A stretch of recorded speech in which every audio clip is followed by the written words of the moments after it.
Yes, sir. Well, just a general question about what your organization does.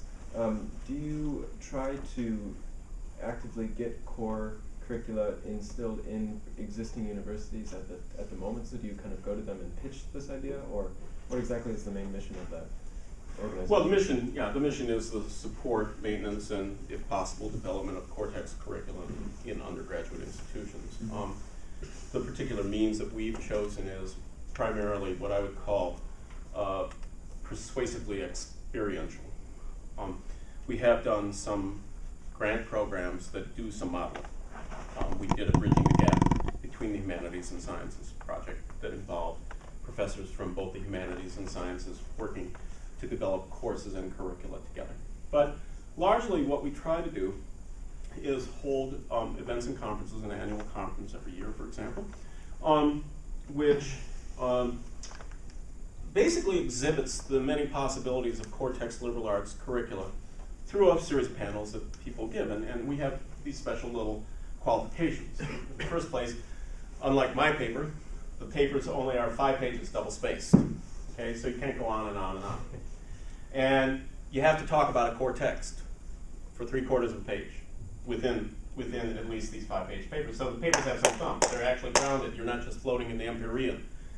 And what this means is that there are some spontaneous connections that can be made, which is really sort of the point of a liberal arts education in a lot of ways. There are people who, in this audience who've been to this conference. If you want to talk to them about it as well as me, they'll tell you more about it, I'm sure. So by that experience of people actually coming to the conference and sitting around, a lot of times you get people from Shimer and other core text schools, and you don't have to persuade somebody already persuaded, right? There, the issue is development of books and curricula, but there are some people who want to be persuaded, and we're not out there to thump on this. So the way we do this is through experience. And if you come to a panel and you see colleagues who are engaged in disciplinary and interdisciplinary conversation across these fundamentals, and yet are actually having a joyous time doing it, well, this is actually quite persuasive. And over time, people do, in fact, find that they would like to try to do something like that within their institution and for their students. I mean, ultimately, and finally, though, there's a lot of professorial talk. It's for the students. That's really where it goes, ultimately. Yes? So I have a question about having a well-rounded liberal arts education and specialization. Do you think it's more fruitful to eventually specialize in a field, and to continue your education in other fields at the same time? Or is there a way to, I know Jim wrote a paper for one of the books about combining, fields of science and humanities and putting them together in a more cohesive manner. Is there a way that you can specialize in a field but still hold on to your roots in a liberal arts education? Let me answer this in a way that I think will actually intrigue you. One of the joys of working in the job I work in is that I have a lot of contact with a lot of different people. And so I sent this paper off to a plenary speaker at Notre Dame. So she's right around the corner, and she's very enthusiastic, really cares about this stuff. Right? Okay. And she read the paper, and I'll try to cut out some of the stuff, but this is, even though some of it is praising the paper, just listen to what she says about her students, okay? I've read both the presidential address and with great interest your paper on Rethinking Universities in Hutchins. For me, the key point is your articulation of how and why liberal education can and should serve to redefine research, or as you call it, creative thought in a university. Now, there's the start of your question, okay? Your hourglass analogy strikes me as right on. In fact, it made me think of how my senior thesis students over the past years have forged a synthesis of their PLS, Program for Liberal Studies, a great books program, education, and their focus in their second majors. Now we've started from research, now we're getting into the duality, moving out and yet being in the discipline. They have been achieving, it seems to me, exactly what you call for. So Brian Walsh, a dual degree, not just double major in PLS and physics, wrote a senior thesis on how the scientific method from the 17th century needs to be modified in light of the new findings of quantum physics. For his critique of what is going on in physics, he used readings from my senior metaphysics and epistemology course, which he took in his junior year, as well as secondary philosophical texts are recommended, and a number of texts we read in the Great Book Seminar. Okay, so for starters, as you get to be a senior, here's what you can do. You can do some interdisciplinary work. She goes on. Gets an award and so forth and so on. Then there are the stories of Mark and Patrick, double major in film, double major in peace studies, Reed, double major in economics, Maggie, dual degree in biology, Liz, double majors in English and education, Sam, double major in peace studies, captain of the swim team, and currently completing a PhD in philosophy at Tulane, right? He'll be giving a paper on one of the panels at ACTC. His dissertation is on Kant. The list goes on, but these are superstars among my senior thesis students over the past few years. Well, it doesn't have to be superstars, it can be anybody, you know? I'll share their stories in conversation, et cetera, et cetera. Every single one of them redefined research. Every single one of them did and are continuing to do amazing things, and every single one of them credits PLS for their achievements. So the basic first factual answer is yes, it can be done. You do have to search for programs which will allow you to do this. I mean, you just can't assume that everybody will. But there are, you know, obviously philosophy, history of science, comparative literature, history and conception of science programs. There are science programs which are running the other way. You can do it. But if you're interested, you have to do your homework, because not everybody really, trust me on this, folks. You can go with those ideas to a university, think you're going to do them, and the university will tell you no, and you will have wasted time and money, which is precious to you. So do your research on that. Okay? And then after that, you get a job at a place like Shimer. Well, there are, I mean, really, Albert's right about this. Excuse me for quickly, just that, you know, why do we exist? In part to support programs so that more positions will happen. I mean, this is true. It's just that institutions matter. It's not all up here, and it's not all just somehow a big out there. There are places, you know, there's systems, there are institutions, there's family, and there's you. That's it. That's the sum of the universe. Okay? And institutions and your family are mostly where you live. So institutions matter a great deal. Yes, sir? I was just going to ask about a lot of the examples you just gave are, it sounds like aspiring academics. Hutchins' example of medical schools as a place where this is, you know, at least he saw potential. I guess I just wonder about the way grants work today, research grants work today, and how, I mean, if you could give either concrete or just general examples of if you see this happening in professional school, specifically medical school, but also law school and business school, is you know, it just seems to me like it's like those are places where this might be growing even rarer as time goes on, rather than, you know, the other way around. That makes sense. Let me see if I understand what the question is. You're asking, are there grants out there for people who want to become professionals? Well, yeah, I mean, I guess you use research, creative thought kind of analogously, but I'm just wondering, I mean, all of the examples you're giving of, you know, comparative literature, history of science, philosophy, you know, these are academic programs. That's right. I thought you were going off into the direction of practical programs, right, or no, even just going out into the world and working. I am, yeah, but I'm just saying, you know, how does one, you know, go from somewhere like Shimer, right, and then take what they've learned at Shimer and take it into a place like medical school, where obviously, you know, you're going even, you know, against an even stronger current than you would be in a traditional, even humanistic PhD program. I mean, in medical school, you know, you're the Well, only one. Let me tell you a couple stories, and they won't really answer your question, but what they do is they both they discourage you and yet give you heart. Okay. First off, if you read Newman, you know when first an academic story, you read Newman, The Idea of the University. Do you read that here? No. Okay. The Idea of the University. That's another one of these books that I would throw into the hopper. And you know what Newman does is he finally comes down and he says, well, really. Even though he doesn't say it this way, but he says it. Even though John Stuart Mill argued for the usefulness of a liberal arts education, the truth of the matter is it's useless. The only reason why you're doing it is for its own sake, and that's it. On the other hand, though, what it does is it opens you up. It makes you Thucydides' speech, the funeral oration, makes you You do read that.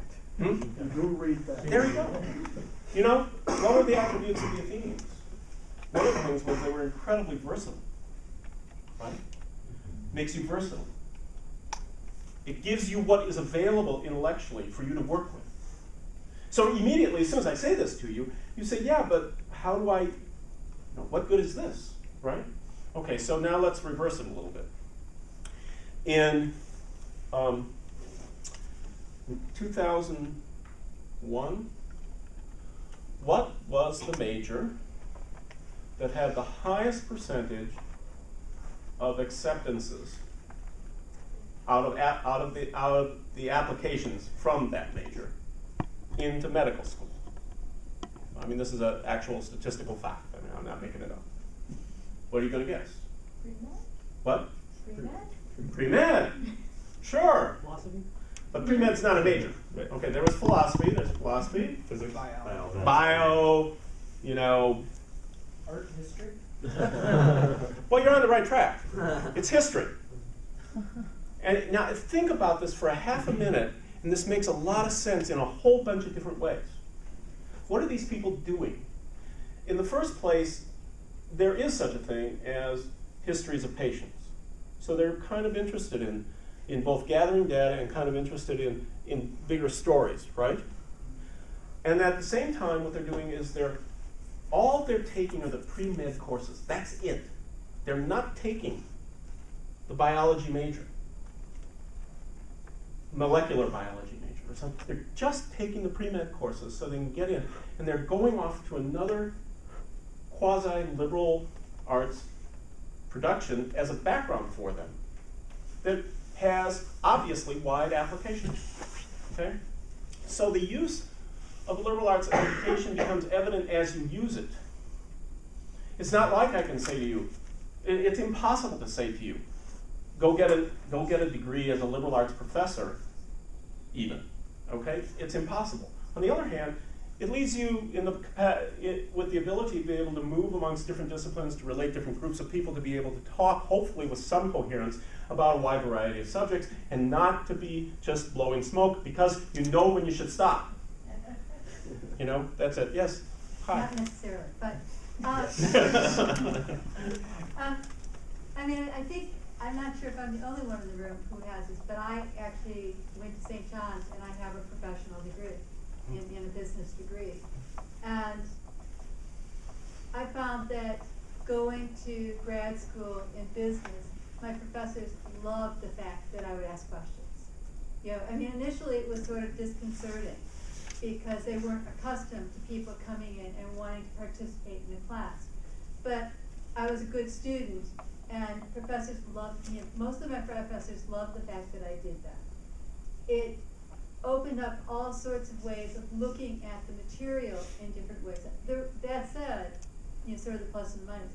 The idea of a business school really exploring what the basic understanding of business is really, it just doesn't happen. But going to St. John's did prepare me for being able to be a good student in this environment, and it was appreciated. Going past that to the work environment, I know that I would much rather hire somebody who has a liberal arts undergraduate, goes and gets a professional degree, because they're going to be able to adapt to the universe.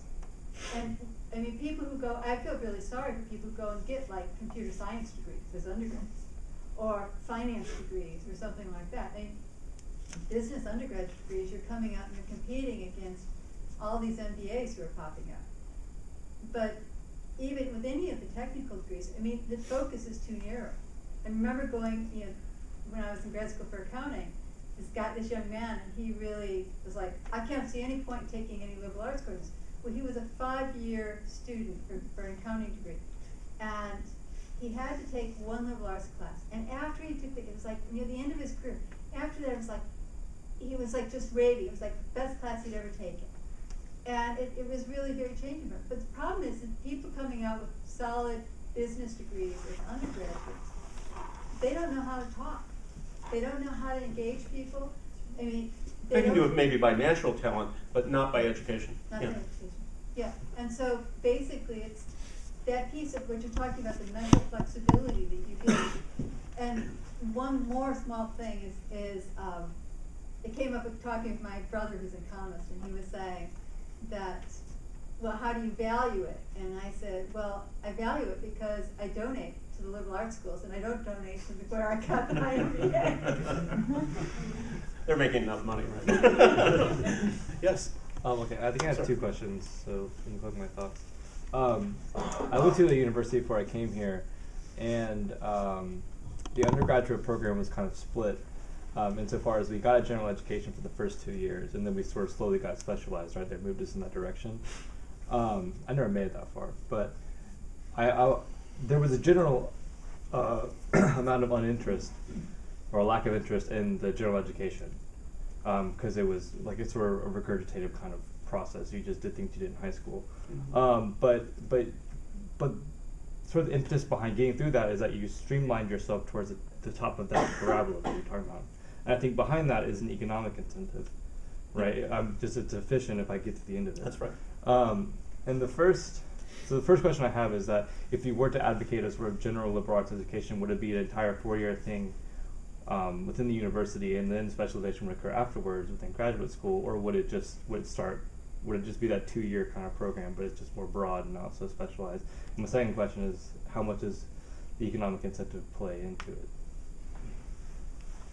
Well, the nice thing about being the executive director of the Association for Core Texts and Courses is that I have to dance around your first question by saying that yes, of course, I would advocate a liberal arts education that extended all 4 years. But I know of a wide variety of programs that migrate between moving towards a specialization and those that really do not form their students that way.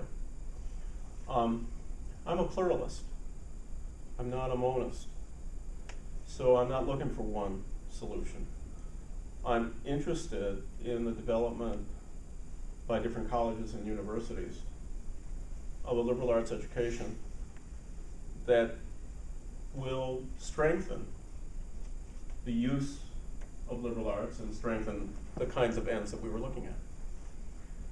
Do I think that people question the economic utility of a liberal arts education? Yes.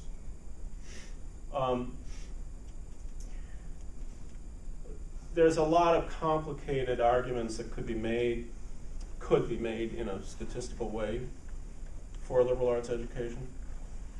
One line of thought might run something like this. Generally speaking, there are a lot of studies that show that scientists, people who get scientific training, stay in their scientific field and don't bounce around.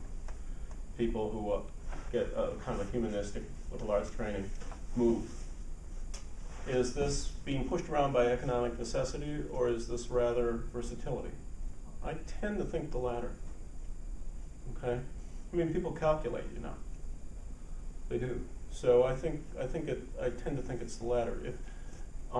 And thus it may mark something of the difference between, given the structures that we have in work and of institutions, it may mark something of a difference of a preference, as well as an epistemic difference, a difference for a preference of the kind of career you want to have. Well, wouldn't that, So I guess I got another question, which is that if you're cultivating this kind of interest and this preference of a more humanistic approach to your education, then wouldn't that kind of stunt the efficiency of getting a person through their education into the workforce? Well, if the assumption is, okay, so if the assumption is that I'm being efficient, like Aristotle, I'm going to ask, to what? Am I being efficient to a certain kind of job? Am I being efficient to be able to offer a wide variety of options, literally an ecology of educational options? You know, so what am I being efficient to? Okay, right. Well, I guess the So if you want to pay your money to help structure a college and a university in a certain way, you could do that, right? To some degree, it depends on what kind of pressure your parents are going to put on you. I'm serious. It's this truth. That's the best. That's not a very good answer, but it's the best one I can give you. Sir, you had a question. I wanted to push on a question you didn't touch Yeah. on, and it's more about the nature of liberal education. So I myself went to Thomas Aquinas College as an undergraduate, and the conversation was always about liberating. The purpose of liberal education is to liberate the individual. Right. And I had a difficulty at first what that meant. And when you go to Thomas Aquinas, you're constantly confronted with theological debates, and there's a specific kind of holism to liberal education. Especially interpreted through Thomas Aquinas. Absolutely. Not just the saint, but the college's eyes. Exactly. Yeah. So the question that I have is there a sort of a distinction? Because I'm a big proponent of the great books education, of liberal education, but I also see quite distinct ways of structuring. I think so, yes. So I think someone like St. John's would have a very different understanding of that education. And Thomas Aquinas, and for someone who's not even Catholic, it was particularly difficult. Well, you know, I just want to kind of, if you can sort of give us some reflections on, for you, what it would mean to have a different kind of very theologically based program where there is a certain sense of holism, as they say, as opposed to just reading of the great books and a different kind of secular education. And rather than just having religious versus secular, Yeah. let's maybe open this up just a little, spread this out just a little bit more too. Okay. I think the Greeks indicate that you could have an education for citizenship, and both Plato and Aristotle's objections were that basically the state was not taking responsibility for the education of its citizens. So the state could basically organize education that would still be liberal, okay? And Plato and Aristotle's ideas of liberal education are about, opposite directions almost. In many ways. I mean, at first I used to think they were a lot alike. In many ways I think they go in opposite directions. But not really, regardless of that. You can organize so that what you're building is the character of citizens. You can read Augustine and Aquinas. Suddenly you get a reorientation. And what really matters is the spiritual character. Okay, and this comes, I should back up. This actually, you can look at Cicero and earlier Greeks, and what you're getting is a cultural training. It's not a citizenship training. There's a difference here. Okay? It's a real cultural training, and it's out of which the humanities arises. Then you can get a spiritual training where the real care is the care of your soul and the care of those who have that care. And you can eventually reach a kind of an enlightenment position, which gets played out by people like Mill, like Newman, and like Hutchins, which is really pushing this towards the frontiers of knowledge and how do we deal with that. And what you find is that there are formulations of liberal arts education which, more or less are exemplified in different institutions. They aren't mutually exclusive, they overlap, but they handle, towards the ends that you're talking about, a different kind of education. They have a different conception of what liberating is. I would like to have a conference, actually, on secular and religious interpretations of this, but that's another thing. If I may just very quick follow-up. The reason why I was asking this question is because, at least at Thomas Aquinas, education is an instrument. It's not an end in itself. And the instrument is for you to see the truth. And truth is always capital T. So from that perspective, I was curious because it would fundamentally change how you approach the study of these texts if you're searching for the truth as opposed to an education you can get at St. John's or Shimer. Well, let me give you, I'm sorry, David, you have Well, something. I guess I'd like to follow up on this gentleman's point, because the St. John's and Shimer thing also has an important difference, which Hutchins talks about in the last chapter of The Higher Learning and Miracle, although he doesn't mention them specifically for obvious reasons, because they didn't exist. But what he says is that the incoherence, which you sort of touched on, but which is really the key, the cornerstone of how we begin the Higher Learning in America, universities are incoherent. How can we make them coherent? We make them coherent through the search for truth. We approach the search for truth through some fundamental underlying principle. What's that principle? The first one he mentions is theology, and that's the way things are seen in terms of the foundations of the search for truth at Aquinas. At St. John's, as I take it, it's metaphysics. Right? There's an underlying search for truth. It's secular rather than religious, but it's nevertheless there. The incoherence, Hutchins says, is because there's no such foundational principle. Now, I can see you don't, Scott, from what you're saying, don't agree with Hutchins' assessment of that. I'm interested in, well, but David, I wouldn't go that far. It's like I'm interested in what, I have a rhetorical problem. I'm serious. I have a rhetorical problem.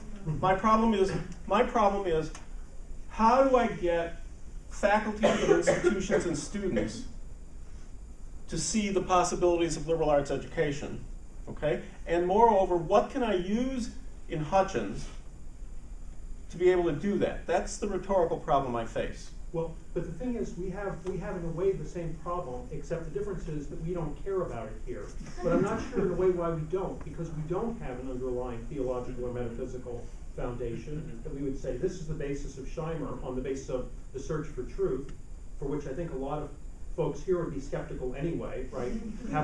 Right? I mean, that's the case. So, but we're also but we're not interested in just reading postmoderns without reading everything that led up to it too.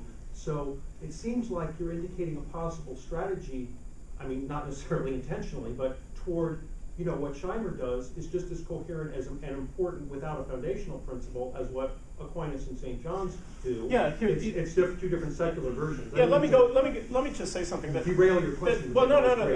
Well, not look.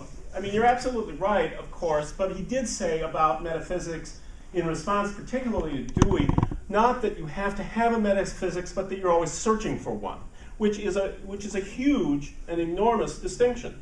Okay, we're always looking for, and I think that's what, in part, I was trying to bring out in his discussions about general education. You're always looking for these foundational principles, and yes, it was creative research, the search for the truth as a mission of the university, but the truth isn't necessarily held in metaphysics.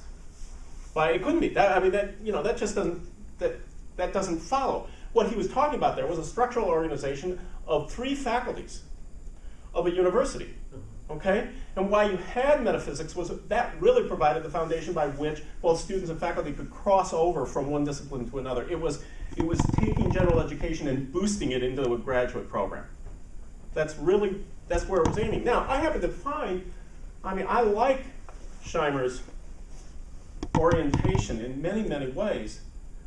And I don't know that this is what Shimer would think, but I've used Aristotle's Poetics and some of his other treatises to basically examine the construction of liberal arts education as the examination of the possibilities humans have made for themselves. I'm in the 24th chapter of the Poetics. On this one, he's having a cultural conversation with the poets. And everybody's beating up on the poets. And the poets get to defend themselves for having made things. And that's the reason why all that business about universities are made things and invented, okay? So, on a personal basis, I'm interested in liberal arts education as an exploration of possibilities that humans have made for themselves. And notice this doesn't exclude the truth. It doesn't exclude any examination or moving towards the truth. But it in a way, I think, opens up things that, towards books and towards objects that you can think about and institutions that you can think about that other ways of discussing liberal arts education sometimes don't. That's it in a nutshell. Patrick, just excuse me a moment. Yeah, this a little bit different type of question, Scott. Your presentation was very, very good. How do you think the educational conditions, I mean, the circumstances in which people seek undergraduate education or even at the higher level professional levels or in various disciplines, how have fundamental conditions changed since the time period you're really with Hutchinson or Butler or well, we went back to Newman a few minutes ago, but, because sometimes you get this argument, I mean, that makes me nuts, but you get this argument that you can't do this old stuff because now we got the 21st century and there's this information gap. The no less argument, yeah, right. We know more because we're confining ourselves just to this era.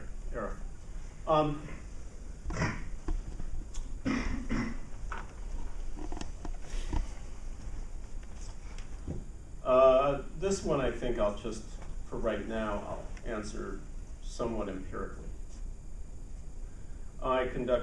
You heard it mentioned that I conducted this study of 81 institutions. It's the evolution of general liberal education in 81 institutions over 30 years, 25 years of education from 1979 to about 2002, 2004, depending on what institution we stopped with.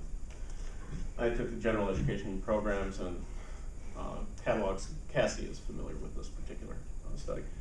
First took catalogs and every 4 years dropped all the information on general education into a database that I constructed, and then you went back. I mean, it's all very well and good to have all this data, but you could be wrong, right? You could be missing something. So we went and we interviewed people. Now, mind you, I know that there's a lot of discussion that goes on. A hallmark of Shimer is a lot of discussion, okay? A lot of community meetings. But there was one particular college. We had they had a general education in 1988, and then they changed it in 1992, and they changed it again in 1996. Actually, it was 86, 90, and 92. 86, 90, and 94. 86, 90, 94. Okay, so they changed it in 1990. They changed it in 1994. So we went to campus to interview. And by God, they changed it in 1991 too. Complete. The whole faculty was exhausted. Needless to say. Okay. All right. Larger scale things on this. The hypothesis of the study was that professional education was deforming general education through accreditation. We found no evidence of this. None. Hypothesis was incorrect. Also, the literature had led us to believe that there'd been a complete collapse of general liberal education. Nothing, kind of just sort of blown away into asteroids. Well, in fact, what happened was, in 1978, there had been a great deal of a kind of a washout prior to this. But by 1994, 96, 98, general education programs had gained more and more structure. Okay. Now, compared to 1952, they weren't in the same shape, but compared to where they had started in 1978, they were better. Well, why was this? Because faculty had spent some time looking around and nobody could talk to anybody and nobody knew anything. I mean, so you can do this two ways. If faculty are competing for different courses, they really basically have intellectual interests that they want to entertain, or they have disciplinary introductory courses. General education can serve as that platter. It's common, happens all the time. So if that happens, what can you do? Well, what you can do is you can set up things like tutoring sections, or you can set up mentors, okay? Things like this, where students who are seniors and juniors and have gone through these introductory courses can participate in with freshmen and sophomores and help out. There are a whole bunch of these kind of institutional arrangements that would help students. This is liberal. This is liberal education, but it's, you know, it's secondary in my view, but it's still there. It's an improvement. It's better. It's real care for students, and it really matters in mega universities where this happens. And IUPUI did a terrific job. Ball State did a terrific job on this. So generally speaking, the study was showing that it was getting better for general liberal education. And, you know, ACTC was independent of the study. All right? The study was done for another agency. So ACTC, with its growth and faculty coming and saying, I'm so glad you're here. I didn't know you existed. Just slow, steady growth would indicate. So I'm kind of optimistic. I'm kind of a, you know, glass half full guy. And I do think that there's, anytime you, in particular, because of the section in, among other things, in Aristotle's Politics, Book 3, Chapter 10, those of you who were in that class today, when we were talking about the many can in fact contribute to, by virtue of their participation with judgment, in the development and excellence of the state, that in that constitutional democracy, there's always room for liberal arts education. And I think Newman would make an argument that there is always room for liberal arts education because of the care that the Holy See has for the spiritual well-being, and that the truth contributes to this, okay? And ought to be autonomous within a college and university as well, I might add. Yes, sir. That's the best I can do to answer that. It's not very satisfying. I apologize, Patrick. It also says in that book that the democracy is ran by the poor. And so the many voices that would come out of institutions are being funded by a state and a society that are ran by the rich. And so I guess that was what I was trying to get at with my first question, which is that state-funded institutions and institutions like that aren't going to value that kind of education. I don't think they have any kind of impetus to want to cultivate. Legislators are, for the most part, I mean, it's a kind of a weird thing. Legislators are, for the most part, interested in structuring budgets of universities such that will immediately produce jobs. Both the Bush administration and the Obama administration, regardless of party politics, support the same fundamental principles for how community colleges should be organized, and they should be organized to providing a workforce that is moderately educated technologically, or which can transfer, you know, without problems into four-year institutions. So, I mean, you're absolutely right, but you have to also remember that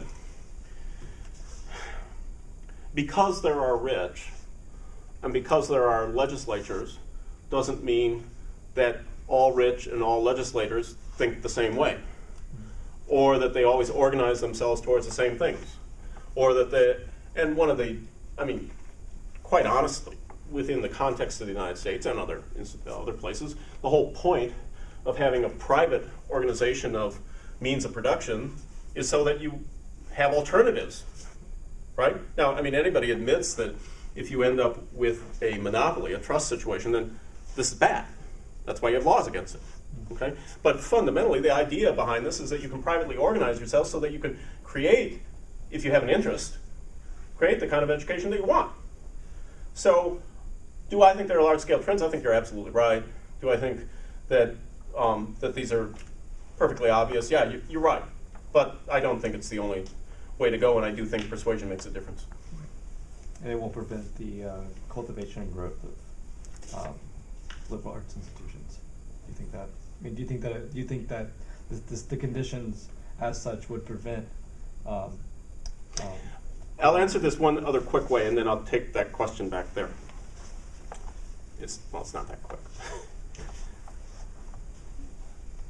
The idea in education literature is that since 1850, the liberal arts college has gone to hell in a handbasket. It's just become this little piece of flotsam and jetsam floating on a sea of much larger institutions that that don't do this anymore. Well, in one sense that's true, but actually, by and large, looked over long scale trends, there are more liberal arts colleges now than there were in 1850. There are more arts and sciences faculty now than there were in 1850. Right now, the arts and science faculty control general education for the most part in universities. So, one might conclude that if you paid attention to what liberal arts colleges and arts and science faculty were doing, you would have a clearer picture of what was happening to liberal arts education than you would if what you do is you take something called higher education and try to look at it that way. That's the best answer I can offer you on that. Yeah, Albert, 1 second. What? To Alex's last question, excuse me, with regards to the private benefactors versus the state institutions, are you suggesting that the means of coming out of this slump, or at least perceived slump, of liberal arts education is through appealing to, in short, private capitalist ventures? Well, now you're where, is yeah, that okay. where your organization goes? Is that how? No, actually we don't. We appeal actually to colleges and universities for support. What I'm suggesting is that any educators who are interested in forming, shaping, or advancing an institution will seek material grounds of support. And that in a pluralistic society, there are a wide range of such places to go. Now it's true, it can all be classed as, well, we have capitalists, and then what do we have? The occasional granting agencies that are all capitalists? Or what do we have? We have the government that is supplied, the taxes are paid for by capitalists. I mean, you know, you can run it that way, and it's all true, but it's not very informative of why there's a relatively large diversity of institutions in the United States. Yeah, I suppose it's not the tagline particularly that I'm worried about, but the notion of private investors that are in it for investment's sake. Oh, you're talking about Phoenix. I can reply in a way by a story that that takes place in Kyrgyzstan. No, excuse me, Tajikistan. One of the nice things about that project that I told you about was that I just got to see all these kinds of different institutions, you know, and all these different faculty. And it's not that you can't make generalizations, but it's really amazing, the ecological diversity of institutions in the United States. And so, so we went to these former Soviet republics, and we tried to help advise a program that was building liberal arts education in 6 universities in 3 former Soviet republics. And this lasted for 3 weeks, and we ended up with a rather interesting central meeting at the end, when the Tajik Minister of Education stood up and said, "The people here will listen to what we say, and I want to know everything that's going on." Well, this sounds very threatening, but the director of the program wasn't worried because he didn't have any resources. Okay, so then we retreated back to dinner, and I had across from me the fellow from Kazakhstan, which at the time was very one-party rule, still is, but very much so. And he was sent by the rector of the university to make sure that this program had no influence. In short, he wanted the small resources that it was willing to give, right? So in exchange for no influence whatsoever. And then I had the Tajik minister on my right, and I had a woman who was very much a part of developing the program on my left. Okay? So, the fellow across from me says, "I had a brother who was in the United States And he was at a university in St. Louis. And he went, and there's nobody in the library. There are no students anywhere. Now, in one sense, by the way, there's some truth to this. Okay? But you have to understand that in the Soviet system, the way students were counted and known to be studying was if they had seat time. And seat time was 40 hours a week in that chair, in the classroom. So what he doesn't have, he has no conception of private investment. I'm serious. Private investment that you go off and you invest in this and you build up and then you come back with that intellectual capital which you have built up and you can actually use it in the classroom. The Tajik minister says, we must have a unified plan so that all the institutions in Tajikistan can do the same thing and we can move forward into the future. I hear this from the US federal government often, and I hear this from accrediting agencies often. We'll all be just the same. And in fact, I went into a little explanation about the diversity of US systems of education, US institutions of education, and talked about how the competition was actually a constant experimentation in what education could be. And the professors and administrators talked back and forth about these things and so on. He couldn't get it. He did not have available to him that argument. So that's the kind of way in which, I mean, it sounds like an odd answer to your question, right?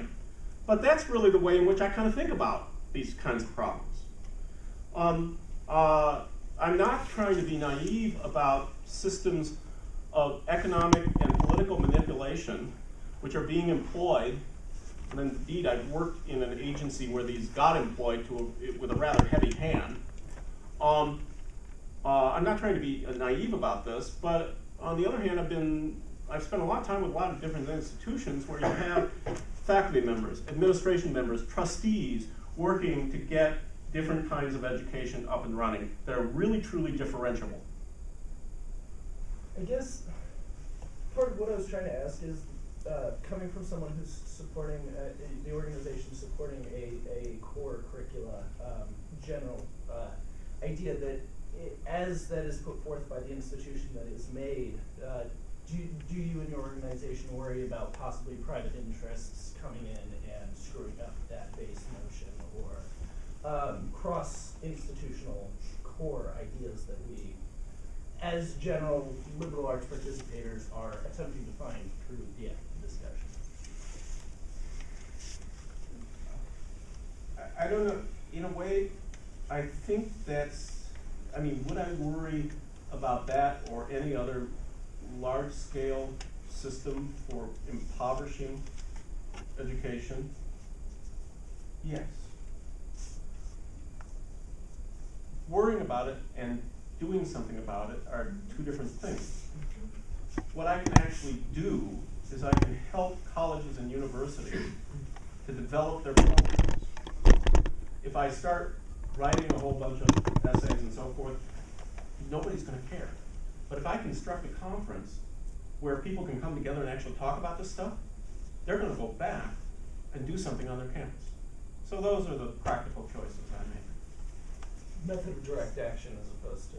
Well, I consider it direct action. I consider it direct action through a conference and not some other form. That's all.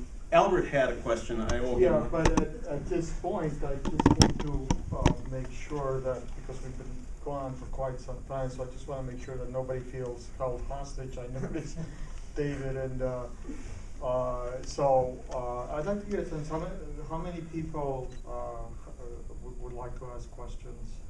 Would like to ask? Yeah, how many people have questions that they would like to ask? Yeah, we can. Thank you, Scott. All right.